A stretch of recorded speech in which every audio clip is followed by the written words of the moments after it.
Bismillahirrahmanirrahim. Assalamualaikum warahmatullahi wabarakatuh. Waalaikumsalam warahmatullahi wabarakatuh. Alhamdulillahirabbil alamin. Allahumma shalli ala sayidina Muhammad wa ala ali sayidina Muhammad. Yang terhormat Dekan Fakultas Matematika dan Ilmu Pengetahuan Alam Universitas Islam Indonesia, Profesor Yanto PhD. Yang kami hormati narasumber pagi hari ini, Al-Ustaz Dr. Dhofir Zuhri MPhil. Yang kami hormati segenap pimpinan di lingkungan Fakultas MIPA Universitas Islam Indonesia, Wakil Dekan, Ketua Jurusan, Sekretaris Jurusan, Ketua Program Studi, Sekretaris Program Studi, dan segenap Bapak, Ibu, dosen, dan tenaga kependidikan yang berbahagia. Puji syukur, alhamdulillahirabbil alamin, kita panjatkan kepada Allah Subhanahu wa taala yang kembali begitu mempertemukan kita dalam kajian dalam suatu majelis ilmu, kajian rutin spesial di bulan suci Ramadan 1443 Hijriah yang kembali disiarkan secara langsung di Musola Fakultas MIPA Universitas Islam Indonesia. Baik, salawat dan salam senantiasa tercurah kepada baginda Nabi Agung Muhammad Sallallahu Alaihi Wasallam. Bapak Ibu jamaah yang berbahagia, pagi hari ini, pagi yang cerah ini, telah hadir pula narasumber yang akan membersamai kita secara daring begitu, secara virtual, guru kita Al-Ustaz Al-Mukarram Dr. Dhofir Zuhri, atau yang kita biasa sapa dengan sapaan Gus Dhofir begitu ya. Baik, kita akan sapa terlebih dahulu Gus Dhofir. Assalamualaikum Gus Dhofir. Waalaikumsalam. Alhamdulillah. Bagaimana kabarnya Gus? Alhamdulillah baik ini.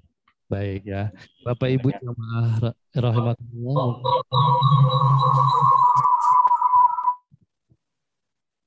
Mungkin yang belum atau yang lupa begitu, Gus Dhofir adalah pengasuh dari Pondok Pesantren Luhur Baitul Hikmah di Kepanjen Malang begitu ya Gus ya? Iya, betul. Ya. Ini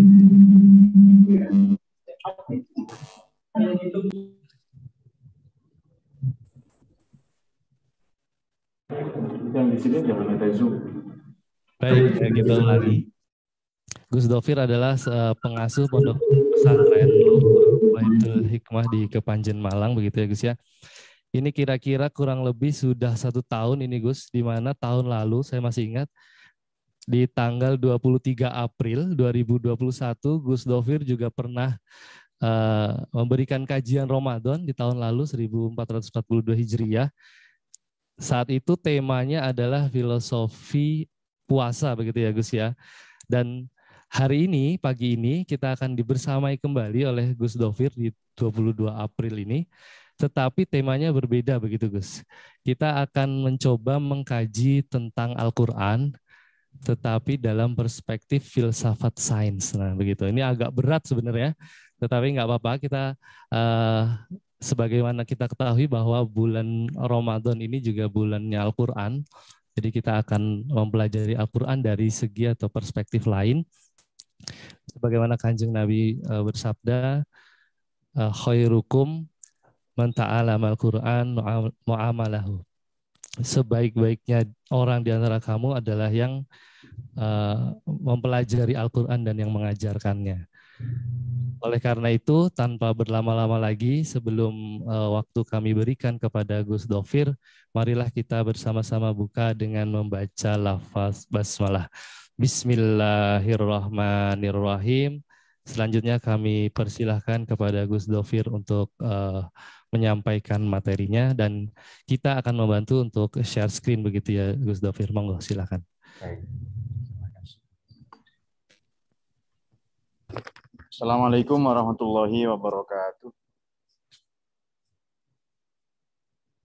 Bismillah, alhamdulillah, salatu wassalamu ala sayyidina Muhammad Rasulullah wa ala alihi wa sahbihi wa wala wa ba'd. Yang kita muliakan, kita hormati, kita banggakan, juga senantiasa kita doakan Dekan Fakultas MIPA Universitas Islam Indonesia, Prof. Yanto PhD, Ibu Bapak Wakil Dekan, Kepala Jurusan, Sekretaris Jurusan, semua staf akademika Fakultas MIPA Universitas Islam Indonesia, Ibu Bapak hadirin, dosen-dosen, tenaga pendidik, takmir masjid, serta semuanya yang hadir. Mari senantiasa puja-puji syukur senantiasa kita aturkan kepada Allah Subhanahu wa taala, sekurang-kurangnya syukur karena kita telah dipilih menjadi umat Muhammad sallallahu alaihi wasallam, menjadi bangsa Indonesia, serta yang tidak kalah penting kita adalah umat manusia. Salawat salam semoga senantiasa teratur kepada junjungan kita Nabi Muhammad sallallahu alaihi wasallam, keluarga, para sahabatnya radhiyallahu anhum, para penerusnya dan kita semua. Ibu Bapak sekalian, perkenankan mula-mula saya mengaturkan terima kasih kepada saudara-saudara saya di sana. Pak Cecep barangkali yang hadir ya, juga Ustadz moderator ini. Saudara saya sependapat tapi mungkin pendapatan tidak sama. Kemudian saya sekali lagi berterima kasih sudah diperkenankan sowan kepada jenengan semua. Semata-mata bukan untuk mengajar atau bukan tausiah, tazkirah, bukan ya. Mungkin hanya berbagi cerita saja. Kami terbuka kepada kritik manakala ada yang tidak sependapat, tidak disetujui, kami persilakan untuk disampaikan. Baik, bismillahirrahmanirrahim. Mari kita mulai. Filsafat, sains, dan Al-Quran. Mungkin bisa mulai ditampilkan ya, karena tidak banyak slide-nya, karena saya ini tenaga pendidik semua ya. Ini orang-orang alim semua, jadi saya kira tidak usah banyak-banyak menyampaikan ini. Baik, saya akan memulai paparan kami dengan pertanyaan mengapa umat Islam terbelakang. Ini pertanyaan paling elementer, mengapa umat Islam terbelakang. Sebelum kita membahas filsafat dan Al-Quran itu apa. Ada seorang ilmuwan, ya mantan menteri ya, almarhum Profesor Ahmad Zaki Yamani. Beliau menulis buku judulnya bagus sekali, Ibu Bapak sekalian, judulnya adalah Al-Mushkilatul Asr, Problematika Kontemporer. Di buku ini ada pertanyaan, sebenarnya ada buku sejenis, apakah Mustafa Al-Ghalaya ini, ya ini nulis orang Mesir ya, kalau yang barusan ini mantan menteri di Saudi. Ada pertanyaan bagus menurut saya dalam buku tersebut. Pertanyaannya begini, limaza ta'akhkharul muslimun wa taqaddamal akhar. Kenapa umat Islam terbelakang sementara bangsa lain, umat lain maju? Beliau menjawab, singkat saja jawabannya begini, li'anna a'maluna a'maluhum wa a'maluhum a'maluna. Karena amal kita, amal ini bentuk plural, bentuk jamak dari amal. Karena amal kita sudah dimiliki Barat, diadaptasi Barat, sekarang kita impor dari Barat.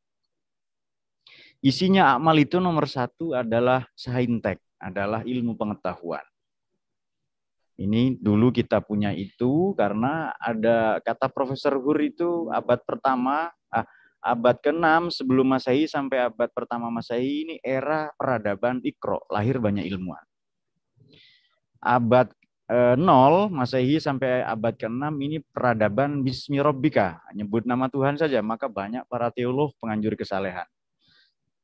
Kelak pada abad ke-6 Masehi sampai abad ke-12, ini era lahirnya Nabi Muhammad ya, 571 Masehi, ini peradaban yang menggabungkan Iqra dan Bismi Rabbika, yakni peradaban Iqra Bismi Rabbika. Sebagaimana wahyu pertama. Maka lahirlah tidak hanya ilmuwan, tidak hanya teolog, ilmuwan, tetapi mereka kalau ilmuwan yang Qur'ani. Kalau negarawan itu negarawan yang Qur'ani. Kalau ada teknokrat itu teknokrat yang nabawi, yang Qur'ani. Nah, apa yang menyebabkan kita mundur? Amal kita diambil Barat. Barat sekarang kita impor dari Barat. Nomor satu, saintek. Yang kedua adalah an-nasyat, etos kerja. Ini kita buruk sekali ya. Saya membaca riset-riset mahasiswa-mahasiswa dari Harvard, kemudian tahun 93, rentang 92, 93 sampai 94. Ini kemudian 10 tahun sebelumnya juga dengan riset yang sama, lebih kurang hasilnya sama. Jadi bersama mahasiswa Tokyo ya datang ke Indonesia ini untuk meriset, melakukan penelitian para penebang pohon. Para penebang pohon, pekerja tambang, kemudian penebang pohon atau yang membuka lahan untuk sawit ya di Kalimantan dan Sumatera. Lebih kurang hasilnya begini. Para penebang pohon dari Jepang ini bekerja jam 7 sampai jam 4 sore, istirahat setengah jam siang. Satu tim terdiri dari 6-7 orang, masing-masing anggota tim tidak bicara satu sama lain sebab ini tidak efektif. Masing-masing sudah tahu tugasnya apa bagaimana, maka berbicara atau ngobrol sama sekali akan mengurangi produktivitas atau efisiensi dalam bekerja. Kemudian para pekerja dari Korea itu di bawah itu ya, setelah tumbang 10-15 pohon, ngobrol sebentar. Kemudian para pekerja dari Thailand, kemudian Malaysia, Singapura ini tumbang 5 pohon, berhenti ngobrol, bicara, dan seterusnya. Nah, para penebang dari Indonesia belum tumbang 1 pohon pun sembari ngobrol, bicara, merokok, membicarakan isu-isu terkini mungkin ya, karena belum ada grup WA dan seterusnya. Ini bukti bahwa yang kedua, an-nashat, etos kerja kita buruk.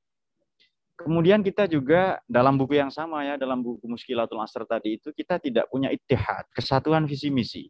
Ini kita buruk ini. Tahu kita lah siapa di perusahaan-perusahaan di Jepang misalnya, kalau mengeluarkan satu produk itu mereka berteriak Nihon Banzai, hidup Jepang itu ya. Bukan lagi nyebut perusahaan, golongan, keluarga, atau perwakilan apa, elemen-elemen kalangan tertentu, tapi menyebut negaranya. Nah, ini ada ungkapan seorang ulama ya, salah satu guru saya, yakni almarhum Kiai Sahal Mahfud, orang Pati beliau, mantan ketua MUI ya. Beliau mengatakan bahwa kita ini sudah berjamaah terus, sholat, puasa, haji, semuanya, tapi kita tidak berjamiah, kita tidak berorganisasi. Maka salah satu penyebab kemunduran kita umat Islam, agamanya luhur tinggi mulia, kitab sucinya hebat luar biasa, tetapi umatnya mengabaikan an-nizam, organisasi. Kita buruk pada aspek manajemen, pada aspek tata kelola, ini harus kita akui ya. Mungkin sebagian sudah baik, tetapi secara umum kita mengalami hal-hal tadi. Itu buruk pada saintek, buruk pada etos kerja, pada kesatuan visi misi atau nasional lah ya, misi visi misi nasional, atau kita juga buruk pada aspek organisasi. Kemudian ada juga bukunya ini sejarawan ini Arnold Joseph Toynbee. Ya, beliau mengungkapkan teori radiasi budaya. Jadi pengetahuan, propaganda, ilmu-ilmu peradaban, kebudayaan atau peradaban lah secara umum itu seperti radiasi ya pada nuklir ya, tapi beliau menyebut radiasi budaya. Jadi ada gelombang elektromagnetik itu. Pada lapisan terluar adalah saintek. Di dalam saintek ini adalah etika, di dalam etika itu estetika, nanti paling dalam lagi spiritualitas. Nah, ini kabar baik untuk kebanyakan bangsa Indonesia ya, atau tenaga pendidik mungkin. Meskipun saintek buruk, etika, ini etika kita sudah kacau amburadul ya, masyarakat Indonesia pada dunia nyata itu baik, sopan, santun, tetapi pada dunia maya itu gahar garang ya, netizen kita itu, para warganet kita. Nah, lebih dalam lagi estetika, kita tahu kesenian kita buruk lah ya, 20 tahun terakhir tidak ada karya-karya seni yang berkualitas, semuanya hanya wira swasta tubuh, kemudian hanya seksis ya, kemudian walhasil lah karya-karya seni kita, karya film atau tontonan, pertunjukan atau apapun saja, lagu-lagu, musik, semuanya nyaris semua berkualitas rendah. Dan tetapi kita kabar baiknya pada lapisan terdalam, kata Arnold Joseph Toynbee ini, masih ada spiritualitas. Dan bangsa yang punya spiritualitas tidak akan pernah ambruk. Peradaban manapun yang masih memegang teguh spiritualitas tidak akan pernah runtuh. Sayangnya, yang memberi dampak kepada dunia luar lagi-lagi saintek. Nah, menarik, ilmuwan dari dua kutub ini rupa-rupanya memberi apresiasi kepada saintek yang lebih banyak memberi pengaruh kepada kita. Oleh karenanya, mari kita mulai ya pembicaraan kita. Mungkin bisa digeser slide berikutnya. Baik, ini saya membuat singkat saja ya. Saya sudah tidak terlalu filsafat Ibu Bapak sekalian, tapi sudah filsafat ini saya belakangan ini ya. Filsafat prinsip utamanya mengajarkan manusia untuk mencari tahu, mencari akar, radik ya, menemukan asal usul. Sehingga nanti radikal kajiannya. Baik, saya ilustrasikan begini. Kalau ada truk misalnya bisa mengangkut 10-20 batang pohon. Besar-besar ya. Kuat itu, 20-30 mungkin lebih ya. Tergantung tonase atau kapasitas kendaraan tersebut. Tetapi perhatikan satu truk misalnya, satu truk ini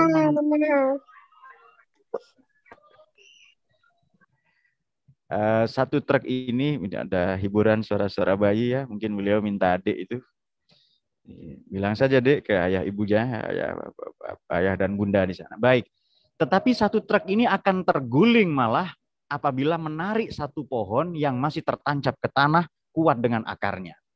Jadi tadi truk tadi bisa ditarik, diangkut oleh, kayu-kayu pohon-pohon bisa ditarik oleh truk tadi karena sudah tercerabut dari akarnya. 10, 20, 30, 40 pohon. Bayangkan satu pohon saja truknya justru terguling ya, tidak mampu menarik, mengangkut. Kenapa? Karena masih tertancap pada akarnya. Walhasil apapun yang masih punya akar, entah akar spiritualitas, akar budaya, akar kebangsaan, keindonesiaan, kebinekaan, kita tidak akan krisis identitas. Kalau mengalami kekacauan atau split personality, kekacauan pribadi, kita segera memiliki dalam psikologi istilahnya personal healing. Ini bukan healing istilah milenial yang banyak disalah mengerti, disalah kaprahi itu. Kita akan punya daya, kita akan punya satu pengobatan ya, personal healing itu. Kita mampu menyembuhkan luka diri kita sendiri, peradaban kita karena masih punya akar, entah itu spiritualitas, budaya, maupun akar kemanusiaan serta kebinekaan kita sebagai warga negara, sebagai bangsa Indonesia. Dan filsafat kita, Ibu Bapak sekalian, kita tahu adalah Pancasila. Seorang ini Pak D saya ya, seorang filosof namanya Jean-Jacques Rousseau menulis buku Du Contrat Social, orang Prancis, atau kontrak sosial. Beliau katakan begini, pada bab yang ketiga, pasal yang ke-8, ada beliau kemukakan begini. Apabila agama dan negara dibentur-benturkan, kerap kali negara jadi korban. Ini hampir ya kita melihat pilgub, politik sara ya. Kita enggak usah di Indonesia lah Ibu Bapak sekalian ya. Kita melihat misalnya yang baru saja terpilih beberapa tahun terakhir Presiden Brazil, Jair Bolsonaro. Itu menang dengan politik sara, dengan post-truth. Ada bukunya Ken Wilber, seorang filosof di Amerika, nulis buku Trump and a Post-Truth World. Trump dan dunia post-truth ya, atau pasca kebenaran. Trump dengan politik sara. Di Jerman Lutz Bachmann, di Prancis Le Pen, di Jerman di Belanda Geert Wilders, di Jerman tadi Lutz Bachmann. Hampir-hampir saja politik itu dibawa ke Indonesia. Kenapa? Makanya siapapun yang berusaha merusak Indonesia pasti Pancasilanya dirusak. Nah, kata siapa tadi Jean-Jacques Rousseau dikemukakan bahwa kalau agama negara dibentur-benturkan kerap kali negara jadi korban atau dua-duanya. Maka supaya agama tidak tukaran, supaya perbedaan ini integral mendapati titik temu, beliau kemukakan harus ada la religion civile, agama sipil ya, agama madani. Apa itu? Di Eropa namanya konstitusi, di Indonesia namanya Pancasila. Ia bukan agama, bukan kitab suci, tapi merekat segala perbedaan dari latar belakang agama, suku, bangsa, bahasa, dan maupun kitab suci. Baik, kemudian ranah dan terapan filsafat ini ada dua, ilmiah, amalia ini mudah sekali. Dalam bahasa Quran disebut hikmah ya. Ha, kaf, mim maknanya membatasi, menghalangi. Al-mana. Hukum membatasi manusia dari kesalahan, ugal-ugalan, atau kesewenang-wenangan. Hikmah membatasi manusia dari kebodohan, kecerobohan, atau kelaliman.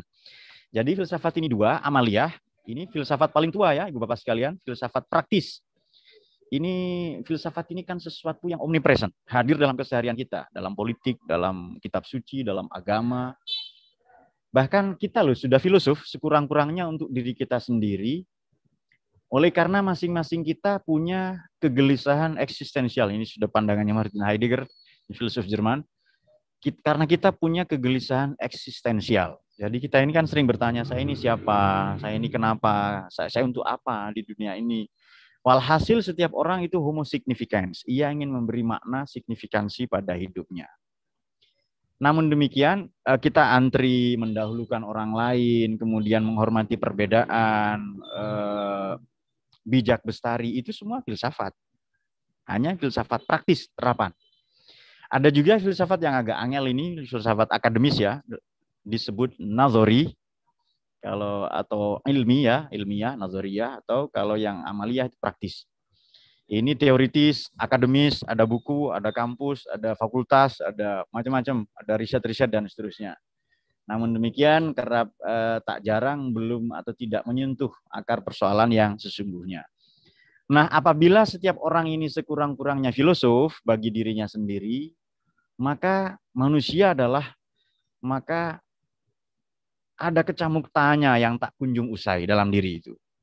Jadi silakan Anda bersinggungan dengan siapapun, dengan keluarga, dengan anak istri. Saya, ibu bapak sekalian ya, ini saya kira bapak-bapak ini kan beberapa kan pria-pria beristri ini, ini ibu-ibu atau bapak di sana. Semuanya saya kira pernah kuliah atau sedang kuliah di UNMER, Universitas Mertua. Ini konon ini salah satu kampus paling galak di dunia ini, UNMER ini. Allahu a'lam ya. Anda bisa tesis atau disertasi tiap hari ini kalau di UNMER ini. Baik, saya berbicara dalam beberapa bahasa. Ini saya hanya sedikit saja tahadus biniknya ya, Bapak bahasa Arab, Inggris, Jerman, Perancis ya. Tapi sampai sekarang saya tidak pernah paham kedipan mata istri, mencep itu apa ya? Ya merengutnya atau apa gitu. Saya tidak pernah paham, sungguh-sungguh paham itu. Jadi walhasil ini perempuan ini, kalau ini tafsir ini berjilid-jilid pasti ini ya, mungkin ratusan ya. Jadi tidak seorang, ini mungkin penting untuk bapak-bapak ini, tidak seorang ilmuwan pun nampak gagah di hadapan perempuan. Mungkin dosen nampak gagah Pak ya, di depan mahasiswa, polisi, tentara itu nampak gagah di hadapan pasukan atau apalah bawahan-bawahannya. Tapi di hadapan istri kadang tidak Pak. Tidak apa pengalaman kok jadi curhat saya Pak ya. Tapi banyak sekali persinggungan dengan manusia, dengan binatang, dengan kitab suci, persinggungan dengan kebudayaan. Ini melahirkan sekian banyak sekali perspektif. Bahkan ini dalam kajian lebih dalam, Tuhan pun memperkenalkan diri kepada kita sebagai teks. Ini kan Tuhan, apa yang kita tahu tentang Tuhan kan beda dengan Tuhan itu sendiri. Jadi sama dengan tempe, dengan pengetahuan kita tentang tempe kan dua entitas yang berbeda. Nah, rupa-rupanya Tuhan, agama datang menyapa, mengetuk kesadaran kita, sanubari kita sebagai teks. Entah itu teks sakral, kitab suci, hadis Nabi, sabda Nabi, maupun pengalaman, persinggungan, keakraban kita dengan realitas, itu melahirkan pengetahuan-pengetahuan baru. Nah, demikian pula kelak Quran ini yang datang sebagai teks, ia punya konteksnya sendiri dan kita hidup pada konteks yang berbeda dengan di mana Quran itu turun. Baik, berikutnya. Supaya nanti banyak tanggung jawab ya. Oke, ini berikutnya adalah sains. Ini pendapat saya Pak. Kalau ibu bapak dosen atau dekan atau wakil-wakil dekan kajur enggak sependapat ya enggak apa-apa. Sains adalah anak kandung filsafat yang paling cemerlang, akan tetapi ia juga kurang ajar. Anak durhaka ini berusaha dengan tekun untuk senantiasa membantu mempermudah hidup manusia, menyibak misteri semesta, serta dalam satu tarikan nafas kadang mengabaikan agama. Namun demikian, institusi agama, terutama institusi tafsir dan fatwa, kerap memposisikan agama sebagai pendera, penghukum, dan pemberi label kafir, syirik, sesat, bid'ah kepada agama, kepada sains, kepada ilmu, pada produk-produk kebudayaan, dan seterusnya. Tak jarang peradaban sains melahirkan kecerdasan teknokratis yang tidak humanis, serta mencetak ilmuwan menara gading. Oke, baik, mari kita ulas sedikit ya. Ketekunan, kecerdasan, sebenarnya kan filsafat ini kan ibu kandung. Kalau kata seorang filosof Yunani kuno namanya Sokrates ya, Sukrot. Wakilah beliau dikatakan seorang nabi katanya, karena tidak mengarangnya. Jadi tugas seorang filosof ini adalah maiotik techne, teknik kebidanan. Membantu lahirnya gagasan satu masyarakat, komunitas masyarakat, pemuda, para aristokrat misalnya, elit politik, ekonomi, pemangku kebijakan, dan lain-lain. Sekurang-kurangnya filosofi ini bidan untuk kelahiran gagasan murid-muridnya, mahasiswa-mahasiswinya. Kreativitas anak-anaknya. Nah, kelak lahirlah anak-anak yang banyak sekali memisahkan diri. Fisika, psikologi, antropologi. Ini semua anak-anak kandung filsafat, kemudian independen, mandiri, masing-masing bertugas menjawab, menemukan pola dari kekacauan hidup ini, entah kekacauan sistemik atau kekacauan budaya, maupun kekacauan oleh karena kesalahan tafsir dan lain-lain, sehingga belakangan sama dengan manusia, itu ada di surat Iqra ya, itu ada aro'aita innal insana la yatgha ar-ra'ahu istaghna. Manusia itu kerap kali melampaui batas manakala sudah memandang dirinya mampu, institusinya berwenang, atau punya kuasa, punya pengaruh. Ini dia. Saya sebut saja institusi agama. Ini kerap memberi label, kerap memberi apa ya. Gampang kafir, syirik, bid'ah, dan lain-lain. Padahal institusi agama bukan agama. Tafsir tentang agama bukan agama. Nah, di sini penting membedakan mana agama, mana keagamaan. Din dan diniyah. Din ini agama. Agama pilarnya 3 kalau di Islam. Islam, iman, ihsan. Islam, disiplin ilmunya fikih dan ilmu-ilmu terkait, jurisprudensi. Spektrumnya adalah syariat. Iman, disiplin ilmunya tauhid, ilmu kalam. Teologi. Kemudian spektrumnya adalah akidah. Lalu satu lagi pilar atau rukun agama, ihsan, disiplin ilmunya tasawuf, ranahnya akhlak atau spektrumnya akhlak. Tetapi ini kan datang kepada kita lagi-lagi sebagai teks sehingga kita adalah penafsir. Nah, agama yang tampil sebagai sang domina, bahasa Latin, sang pendera, penghukum, pemberi label bid'ah, syirik, kafir, atau dan seterusnya, di Eropa telah mengalami kegagalan sejak mula abad pertengahan sampai kelak di penghujung abad pertengahan, yakni abad 15, sampai nanti abad 16 ada reformasi gereja, protestanisme, kemudian lahirnya gerakan Renaissance, rebirth, kelahiran kembali, dan perang habis-habisan Baratayuda dari akal budi kepada institusi gereja. Ini maaf agama ya, mohon maaf kalau ada yang non-muslim. Ini kepada institusi agama, bukan kepada agama, oleh karena agama banyak ditunggangi oleh kepentingan atau oknum di sana.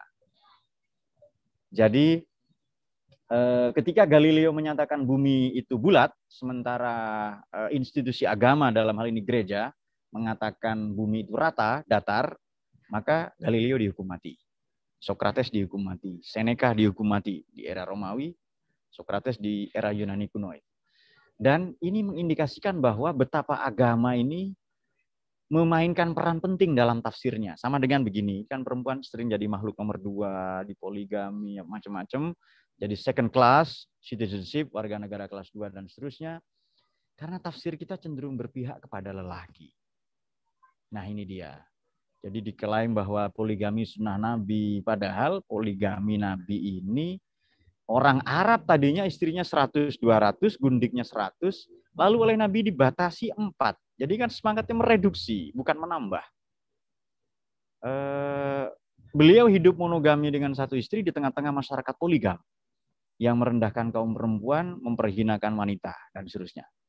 Nah, tapi belakangan hanya mengambil body teksnya di Quran, ya, korpus atau redaksi ayatnya, bukan pada konteksnya. Ini dia.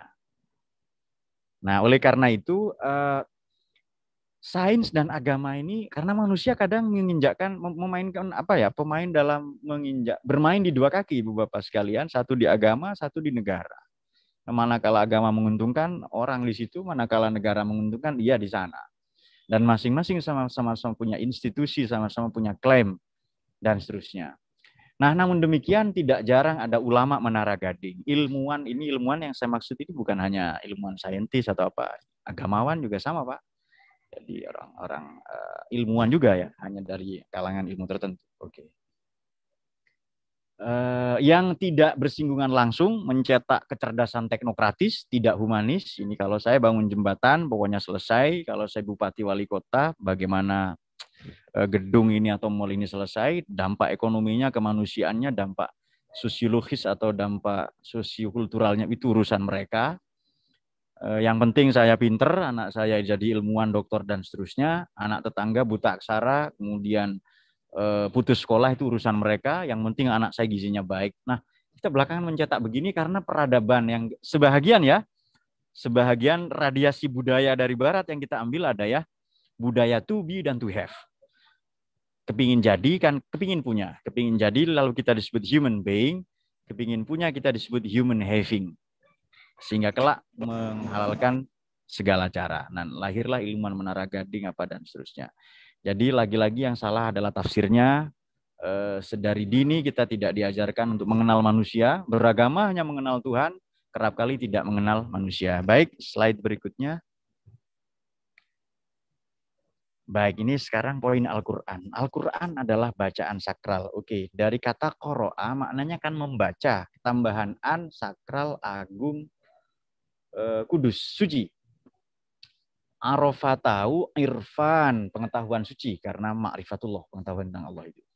Ghafara, mengampuni, ampunan. Ghufron, ampunan yang sakral, yang suci, yang istimewa karena bersumber dari Tuhan. Jadi qoro'a, ada Quran berarti bacaan yang sakral. Jadi setiap ada tambahan an dalam teori tafsir ya, dalam ulumul Quran bermakna sempurna atau superlatif, sangat.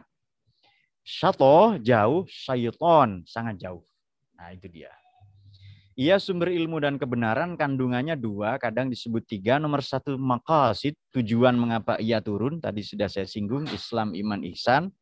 Kemudian mengenal fa'lam annahu la ilaha illallah. Ketahuilah bahwa la ilaha illallah ini kita akses melalui ilmu dari kata alimah. Bagi para filosof, la ilaha illallah adalah, la ilaha ini kan nafi, illallah isbat. La ilaha ini negasi, illallah afirmasi. Negasinya bagi para filosof, la ilaha maknanya la ma'kula. Tidak ada yang lebih rasional, illallah kecuali Allah.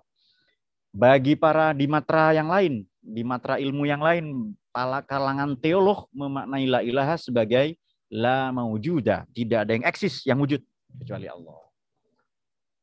Bagi kalangan para fuqaha, para yuris, pakar dalam jurisprudensi memaknai la ilaha sebagai la ma'budah.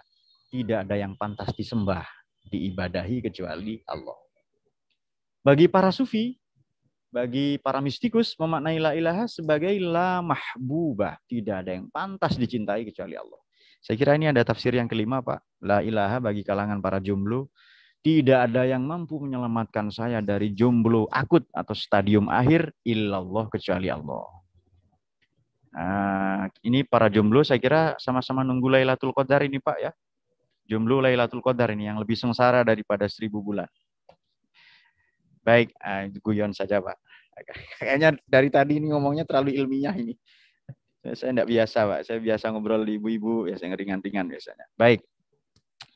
Nah sekarang tujuan, misalnya tujuan saya Jakarta, saya dari Malang, maka saya bisa naik kereta api, pesawat terbang, kapal laut, travel atau apapun saja itu. Hanya belakangan begini Pak, yang naik kereta api kerap kali mengkafirkan yang naik pesawat terbang, yang fanatik pesawat terbang kerap kali membidasyirikan yang kapal laut, yang naik kapal laut kerap kali menganggap sesat yang naik bis dan seterusnya. Padahal itu tujuan. Nah, cara meraih tujuan ini yang menarik, Pak. Ini dia ya. Cara meraih tujuan nomor 1 ilmu. Nanti saya singgung ilmu itu ya. Di Quran 2004 kali. Kata ilmu saja di Quran itu isyarat ilmiah 2004. Kemudian ilmu saja itu diulang 854 kali. Itu hebatnya ya. Kemudian pendekatan kedua filsafat manusia. Kalau mau ilmu ini ayatnya begini. Bismillahirrahmanirrahim. Karena saya oleh moderator, oleh MC tadi saya dituduh Ustadz, ya sudahlah enggak apa-apa. Jadi dengan ilmu misalnya begini, ada firman Tuhan bunyinya begini. Siapakah ulul albab? Siapakah pratica samutpada? Siapakah jifan mukti, manusia paripurna? Siapakah insan kamil? Di Islam insan kamil ulul albab ulul absor. Di penganut Vedantis, penganut Veda, berarti dalam tradisi Hinduisme disebut Jivan Mukti, manusia yang bebas. Mukti itu bebas dari perilaku rendah. Dalam tradisi Buddhisme disebut Praticca Samutpada, manusia paripurna. Dalam tradisi Majusi Persia disebut Zoroaster, disebut Raushan Fikr, maknanya manusia paripurna, sama dengan insan kamil. Adalah alladzina yazkurunallah, mereka senantiasa menyebut-nyebut Tuhan. Oke, zikir ini maknanya dua, to mention dan to remember. Menyebut-nyebut, mengingat-ingat. Senantiasa yang kita sebut itu yang kita ingat, atau yang kita ingat untuk kemudian kita sebut-sebut. To mention dan to remember. Alladzina yazkurunallah qiyaman, berdiri, wa qu'udan, duduk, wa ala junubihim, berbaring. Ini gambaran aktivitas manusia, serta wa yatafakkaruna fi khalqis samawati wal ard, merenungi penciptaan langit bumi. Kenapa Quran tidak pakai redaksi merenungi langit bumi? Karena merenungi langit bumi bisa kita jadi ateis agnostik. Tapi kalau merenungi penciptaan, wa yazkuruna wa yatafakkaruna ma fi khalqis samawati wal ard. Wa yatafakkaruna ma fi khalqis samawati wal ard. Merenungi penciptaan, otomatis meniscayakan Sang Maha Pencipta. Ini dia. Sama dengan Iqra tadi itu loh, Pak. Kalau Iqra saja bisa radikal, fundamentalis, teroris. Maaf, kalau Iqra saja bisa agnostik, bisa sekuler, liberal, menolak agama, agnostik, ateis, dan lain-lain. Tapi kalau Bismi Rabbika nyebut Tuhan saja, ya sama dengan saudara kita, ya sebagian oknum yang sering demo saja. Teriak-teriak di jalan, Allahu Akbar, Allahu Akbar. Itu. Jawab saja, Sami Allahu liman hamidah. Ya. Yang teriak-teriak Allahu Akbar itu. Nah, maka tidak cukup Iqra tapi Bismi Rabbika. Jadi kalau Iqra saja kita bisa liberal, sekuler, ateis, agnostik. Kalau Bismi Rabbika saja menjadi radikal konservatif, fundamentalis, teroris bahkan. Tapi kalau Iqra Bismi Rabbika kita menjadi sang pembaharu, modernis, atau masyarakat pertengahan, yakni Islam moderat. Atau Islam wasatiyah, Islam Nusantara, silahkan istilahnya apa saja. Oke.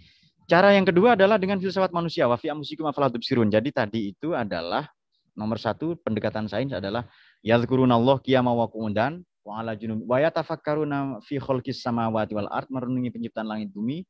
Sampailah pada simpulan Rabbana ma khalaqta hadza batila. Ya Tuhan, Engkau tidak ciptakan ini sia-sia. Fakina azabannar. Subhanaka fakina azabannar. Maksud Engkau jauhkan kami dari neraka. Filsafat manusia, antropologi, psikologi. Ini ayatnya wa fi anfusikum afala tubsirun, dan pada dirimu, dalam dirimu, pada labirin-labirin, pada kelenjar-kelenjar, pada reseptor-reseptor, pada keajaiban hati, pada macam-macam ruh dan seterusnya. Mengapa tidak kamu teliti, tidak kamu lakukan riset atau observasi? Cara ketiga untuk sampai kepada maqasid, tujuan Quran turun tadi adalah sejarah. Nah, ini banyak ini bangsa-bangsa umat terdahulu yang dimuliakan, yang direndahkan, yang dihancurkan, ada semua. Yang terakhir baru Pak, opsi surga neraka, dan ini kualitas paling rendah. Kalau ilmu tadi 2004. Filsafat manusia ini ratusan Pak. Sejarah juga ini. Tapi surga neraka hanya puluhan. Nah, maka perhatikan Pak, Ibu Bapak sekalian ini. Mari perhatikan khotib Jumat, penceramah, mubalik, artis TV, selebgram, oknum ya, ulama atau apapun saja, yang isi ceramahnya, khutbahnya, pidatonya hanya surga neraka. Tidak ada sains, tidak ada ilmu, tidak ada filsafat manusia, antropologi, psikologi, tidak ada sejarah. Praktis mereka tidak paham Quran, tidak paham sains, tidak paham filsafat, tidak paham sejarah. Hanya mengambil opsi terakhir. Nah, ini paling dominan di Indonesia ini, Pak. Nah, makanya bersyukur ya. Ini kayaknya harus belajar ini calon-calon ustadz ke Fakultas MIPA Universitas Islam Indonesia ini. supaya paham sains lah itu. Dan tidak gampang mengkafirkan ya, dan seterusnya. Nah, baik, slide berikutnya. Saya kira masih ada sedikit lagi. Ini mungkin berikutnya hanya data saja, Pak. Sains Al-Quran terdapat ya 2004 tadi syarat ilmiah, kata ilmu 854, akal 49. Oke, akal ini di Quran semuanya bentuk kata kerja, progresif dan future, hal mustakbal, kecuali satu, bentuk kata benda. Artinya apa? Berpikir ini progresif. Berpikir ini harus visioner. Pikir, Yatafakkarun tadi itu ya, 18. Tadabbur, merenung insyafi ke belakang. 44, memandang secara teoritis. Nazar 129, melihat ro'ah. Memandang 149, karena ada dengan mata batin juga. 148. Tahu Arafah 71, informasi khobar 52, informasi penting naba'a, anin naba'il azim yang gitu 160. Membaca 88 kali, kemudian ada tala, yatlu, tilawah. Mungkin Ibu Bapak pernah mendengar tilawah. Ini tilawatil Quran, maknanya membaca diikuti perilaku, itu 63 kali. Mari kita bandingkan Pak, ini data singkat saja. Bisa dilacak di Mufradat Al-Fazil Quran, Fihris fi Juzuri Kalimatil Quran, Maqayisul Lughah, kemudian atau di Mu'jam ya, di kamus-kamus Quran. Bandingkan misalnya dengan ayat-ayat perang 170 kali. Damai, ini ayat Musayifah, pedang, Musalimah, damai. Damai lebih banyak ya. Karena perangnya Nabi itu bukan tolabi, bukan ofensif, tapi defensif. Kerja-kerja produktif 360. Sholat, doa, sholawat hanya 99 kali. Persis dengan jumlah setan, Pak. Setan ini dalam bentuk tunggal 88 kali, syaiton dalam bentuk jamak plural syayatin 99 kali. Berarti jelas Quran ini bukan hanya kitab tentang agama, tentang ketuhanan, tapi ia buku sains, Pak, inspirasi. Banyak sekali fakta-fakta sains ya, banyak sekali. Fal yauma nunajjika bibadanika. Pada hari ini kami selamatkan jasadmu Fir'aun, maknanya Ramses bin Meneftan. Litakuna man khalfaka ayah, sebagai bukti atau tanda-tanda kebenaran bagi generasi setelahmu. Berbanyak lagi Pak fakta-fakta yang baru terungkap. Perahu Nabi Nuh dan seterusnya ya. Keajaiban dalam diri manusia dan berikutnya dan seterusnya. Baik, berikutnya mungkin masih ada satu lagi ya. Oke, ini slide terakhir saya kira, makna saleh dan budaya riset. Nah, ini saya mengalami Pak, karena saya kadang berceramah, diundang pidato atau ngaji atau kuliah ya. Saya tidak pernah bicara sebelum saya tulis, sebelum saya riset, sebelum saya baca. Untuk ngaji Ahad sore, ngaji tafsir tematik di kanal yang saya kira sudah sama-sama tahu beberapa ya. Saya ngaji di kanal NU Online itu, saya membuka 20 sampai 30 tafsir. Tafsir induk ummahat, tafsir ensiklopedis mausu'at. Kalau induk tadi At-Tabari, Al-Qurtubi, Al-Baghawi, Ibnu Katsir. Kalau tafsir yang ensiklopedis, tafsir Ar-Razi dan Al-Alusi. Fathul Ghaib ya, Imam Ar-Razi. Ada Fathul Qadir, kontemporer ini Imam Syawkani, Mahasinut Ta'wil, Imam Al-Qasimi, lalu Lughah wal Balaghah, pendekatan linguistik. Lalu korelasi ayat dengan surat, surat dengan ayat, itu Nazmud Duror, Al-Biqai ya, fi tanasubi ayati waswar. Belum lagi kamus-kamus. Jadi untuk ngaji 1 jam saja, kadang saya belajar 4 sampai 5 jam.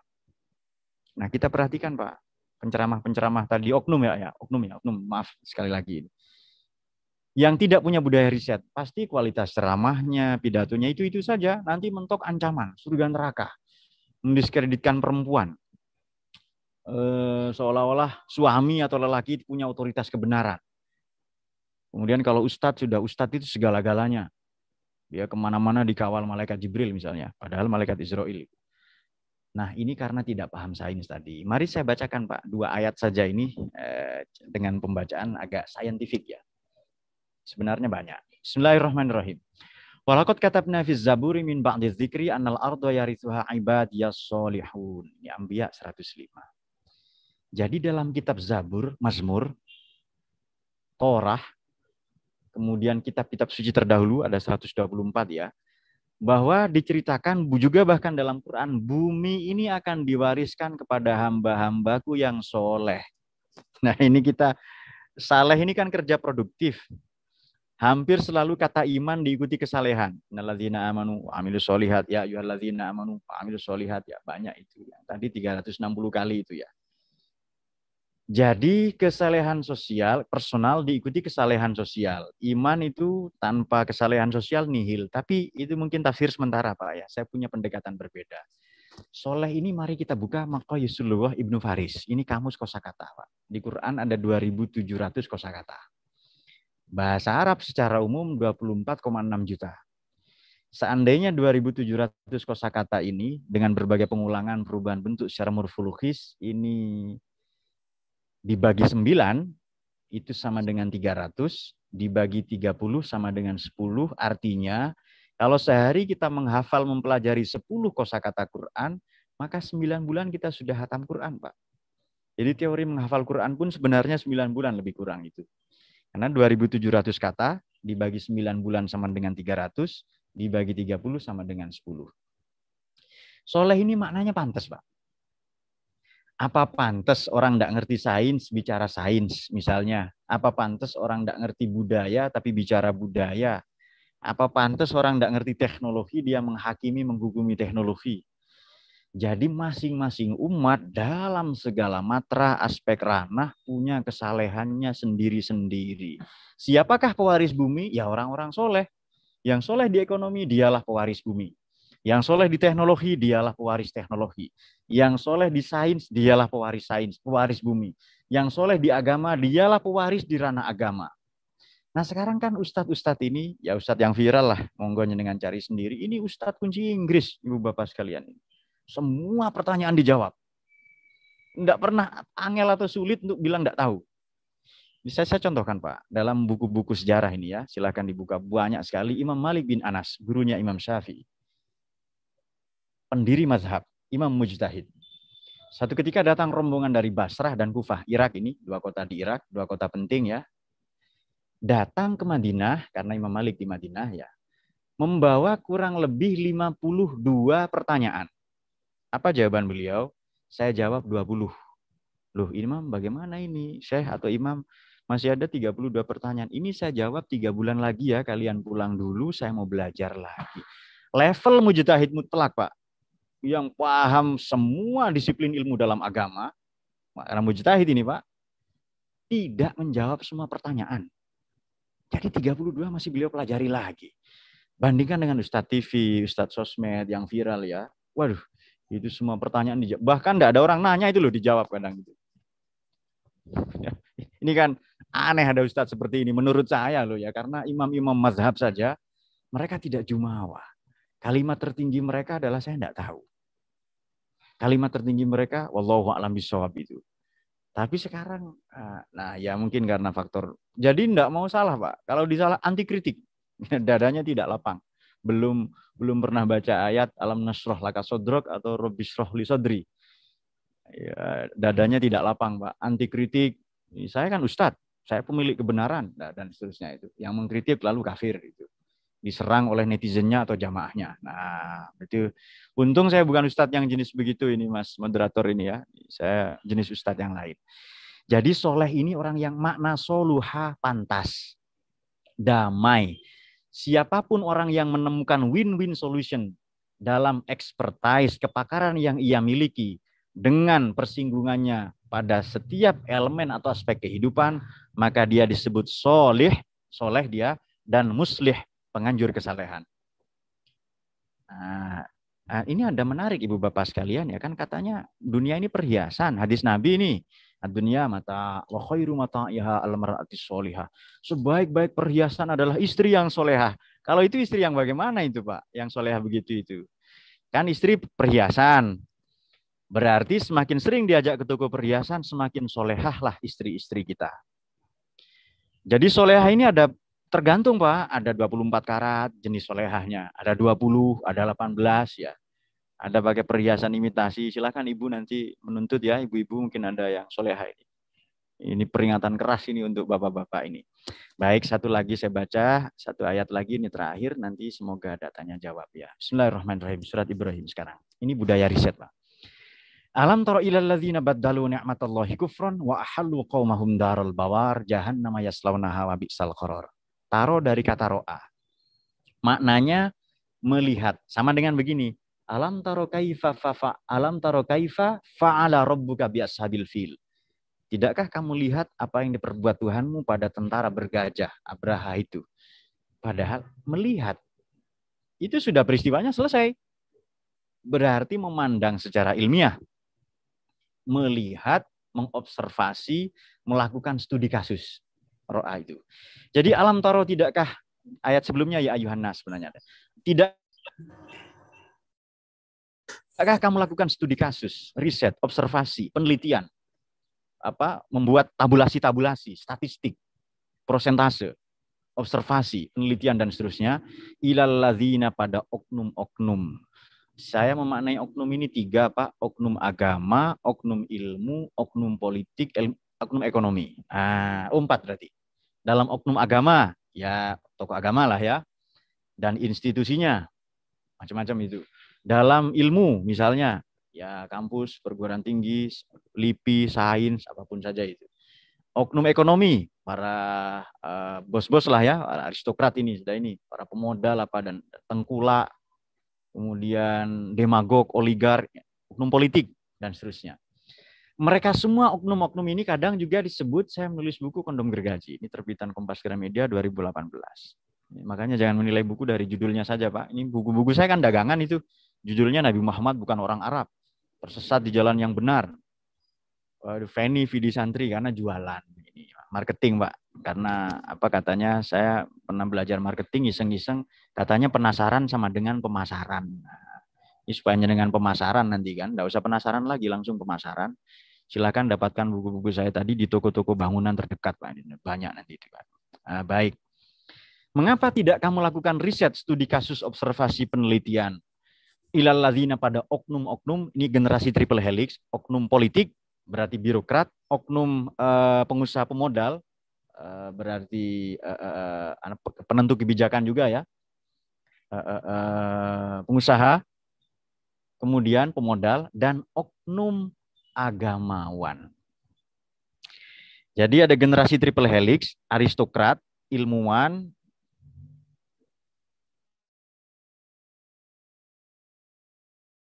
yang melakukan riset, dibiayai oleh ekonom. Nanti hasilnya dilegitimasi, ekonom pengusaha dilegitimasi oleh para birokrat yang punya undang-undang atau pasal dan seterusnya. Mereka semua badalu, menyelewengkan, memakap, manipulasi, bertindak hipokrit, melakukan kecurangan, nikmat Allah. Pada nikmat Allah. Di Indonesia ini, Pak, natural resources, sumber daya alam, human resources, sumber daya manusia, dan ideological resources, sumber daya ideologi, yakni Pancasila. Perhatikan, Pak, yang mau merusak Indonesia pasti Pancasila dirusak, sains, ilmu dirusak, agama. Yang jelas alamnya, manusianya, ideologinya. Kufron, menutup diri apa menutupi kebenaran, kafir. Wa'halu, dan menjerumuskan mereka semua, oknum-oknum tadi itu, qaumahum pada kita, rakyat Indonesia, darul bawar, menuju negeri yang krisis. Menuju negeri bawar ini selain